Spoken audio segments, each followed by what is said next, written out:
Hello, everyone. Happy Monday. It is psychic medium Josh Simons coming to everyone or whoever's watching these from my backyard. And I don't want to do these in my studio if I don't have to, right? I spend a lot of time outside, especially in my house, and I'd much rather share that kind of scenery with folks who are watching these videos and just be mindful of me as I wave about the bugs. This Monday's message is going out to a particular person. Now, this person is a friend of mine. She happens to be an internet friend. And, well, internet, I mean social media, are cross paths because we had common interests and struck up conversations. She strikes me as a very decent human being. And she works a lot to contribute significantly as much as she can to the magical and spiritual community of which she's a part. She's not had a very great life. She suffered, and in her adulthood, as much as she aims to bring love to those around her, that love isn't reciprocated well. That's unfortunate because she's very much a loving human being. You can see that anything that she offers up to people, even stuff that doesn't resonate with me, because I'm not going to resonate with everybody's spiritual outlooks. Quite a bit of what she says resonates with me, but some stuff just doesn't. And yet, the common theme through all of those messages that she shares is love, right? She doesn't want people to suffer. She wants people to know balance. And that's significant, right? Spirit, as far as I can tell, divides us into three types of humans. People that just bumble along, not trying to hurt, not trying to help, and sometimes they do okay, and sometimes they are people, right? Just middle of the road, and everyday folk not trying to hurt, just doing their best to survive, not doing a lot to help. There are people that do intentionally create pain and imbalance in the lives of others. That's the second type. And then the third type are the people that intentionally try to create balance and peace in the lives of others. No, not any of those categories are better than the other, right?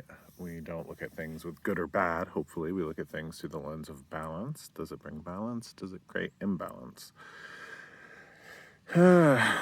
This friend of mine certainly wants to create balance both in herself and in the world around her. Both, I'm sure, the people that she physically meets and those that she interacts with on social media. I would love to see this person, and I think they're on this journey, do their best to give an ounce of the love they have for everyone else to themselves.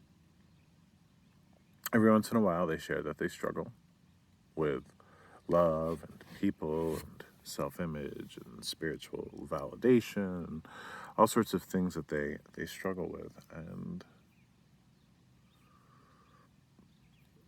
yet they have love for other people and wisdom and compassion for other people. To varying degrees, all of my friends, both digital and physical, seem to have degrees of love for themselves, right? We all do. Some of us care for ourselves, and some of us really don't care for ourselves. To this friend that may or may not be watching this and may or may not be struggling with things in their life, both small picture and big picture, I want to play an exercise with you. For anybody that's watching this, whether we're friends or not, whether we're real life, physical friends or digital friends, whether you've sat with me for a reading or not, I want you to do this exercise with me. I want you to hold in your mind the biggest thorn you have in your side, in your life. It could be a person, a situation, a condition, a regret, Think about the biggest thorn in your side, the thing that causes you the most pain and imbalance. And then think of somebody that you love. Think of somebody that you care for. Think of somebody that you want to have peace and balance in their lives. Somebody that you perhaps love, right? This could be a sister, could be a brother, could be a partner, a loved one, child. If you have a child, think of a child in this scenario. If you have a child, or a partner, or a best friend, or a sister, or somebody that you just love and care for deeply, and the idea of any torment in their lives would torment you, think of them having that thorn in their side. So now I want you to hold two things in your mind, right? The first thing, the thorn, right? What's the thorn in your side? It's not, hoity-toity. It's not uppity, self-care stuff, though this exercise will help you care for yourself for sure. But it's not a stretch of the imagination. First thing, take the biggest problem that you have in your life.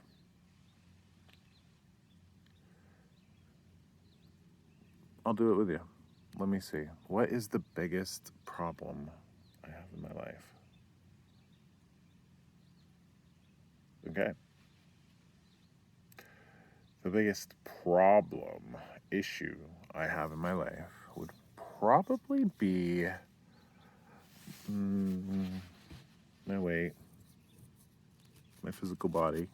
I'm probably just like everybody else, not as fit or as comfortable in their skin as they'd like to be. For me, it's not a matter of having six-pack abs or anything like that. That would be wonderful to have, yes. I've been married 13, almost 14 years now, or been with my husband for almost 14 years. And I'm not really on the market for that kind of stuff. So it's not a vanity sort of thing. It's more of a how to be comfortable in my own skin. I just want to sit and stand and, be comfortable. Then I think of, say, my husband or my son or my sister or anybody that I love with this issue. And I think of the advice that I would give them. Advice from a place of wisdom, compassion, and love. Right? Not trying to look at my own problem or anybody else's problem through loathing or self-loathing. I look at my situation through that lens of what I would tell my son, what I would tell a friend or anyone, and then I think of the advice that I would give him. And I give it, I think of it. If he came to me and said, hey, I'm struggling with that, I would say, well, are you doing X, Y, and Z to make it better? And currently I am doing that. I am not beating myself up for having a certain set of genetics that likes to, keep me fluffy. That's European peasant stock for sure, right? So I don't beat myself up. I don't hate my body. I just try to understand it and try to work with it. That's what I would tell my son to do, and that's what I'm doing. I want you to think about the biggest problem that you have in your life right now. Weight, relationships, friends, whatever it is, career. Think about the biggest problem that you have in your life. What would you tell your kid to do? What would you tell your best friend to do? What would you tell your sister to do? Now, do that. If you don't, you're going to suffer, right? And we don't suffer in this world, so the people that love us in this world don't suffer. And we don't suffer in this world, so the spirits that love us don't suffer. To this friend that I spoke to today that reached out to me, well, actually, I reached out to her. She had recommended a health product, and a health product, and on her Facebook page because she was trying to help people. And I sent her a message saying that I got it and I was going to start using it. It was a pretty fun conversation. That's when she let me know that she watches these videos. And I was like, wow, you don't interact or, like or share. So it's cool to know that people watch these videos. So this is my message to my friend. This is the message to everybody that's not my friend and just out there in the world trying to live the best life they can. Take the biggest problem that you have, the thorn in your side. What would you tell a friend or a kid to do? Then do that thing. If you don't, you're going to suffer. Always try to look at your life and your situation through the lens of love, compassion, and wisdom that you give to everybody else around you. When we figure out how to do that, that's when life kind of falls into place. And it's too bad that it takes a lot of us so long to find it, but it's nice to finally find it when we do. I don't have runes or tarot or anything with me. So what I'm going to do is talk about that thorn really quickly. And in runes, we have Thurisaz, the rune of the thorn, and that's Thor's rune. It is the thorn of which we need to protect ourselves against, and it's also the thorn that we use to protect ourselves, right? So I always like the example of the rose bush, right? For somebody going through a rose hedge, if you will, or anything with thorns, blackberries, raspberries, anything like that locally that we have, if you're trying to get to it or go through it, those thorns are not good for you, right? But if you're the rose, if you're the blackberry, the raspberries, those thorns are great because it keeps predators and other things away.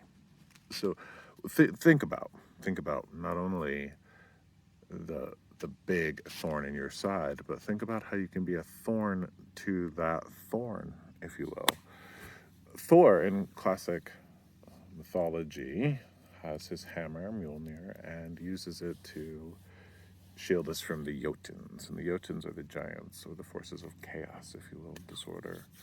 I like to think of that as, some people like to think that the Jotuns are actually spirits, right? And some people like to think that they're archetypes. And some people actually think that they're the forces of nature, like the wind, things like that, storms. Thor keeps the monsters at bay with his hammer. He's half giant, though. He's half Jotun. And it's one of those things like takes one to know one. So it takes a certain amount of strength and fortitude to be that thorn against the thorn, right? Too often we find ourselves trying to cultivate peace and love and nonviolence and harm none in our life. Yes, and we should, right? But there's a certain degree of having to protect ourselves in this world, right? So when do you get your thorns out? And in regards to the biggest situation in your life that's hindering you in your life, and the peace and balance and love and goodness that you should have in your life, how can you be the thorn against that which is the thorn in your side? Give it some thought. It might come to you, might not. Think about what your kid would do in that scenario, or a best friend or a sister or brother or whoever you love. Think about what they should do in that scenario. Then do that thing. And that's how you become the thorn against the thorn in your side. So be well. Take care. It's the end of a long day for me. I've been spending a lot of time outside under the sun doing landscaping in the yard and what have you, trying to appease the spirits of our home and land as well. Make this home that we live on so temporarily, so fleetingly, beautiful for those that are here and those that may visit. So be well, take care of yourselves. Please think of the biggest problem that you have and think about what you would tell somebody to do with it, and then try to do that, please. I really appreciate anybody that watches, anybody that reacts, anybody that comments, anything. If these words fall upon somebody's ears and they help, it was worth the time it took me to put this up. So thank you again. Be well. I'll see you next week.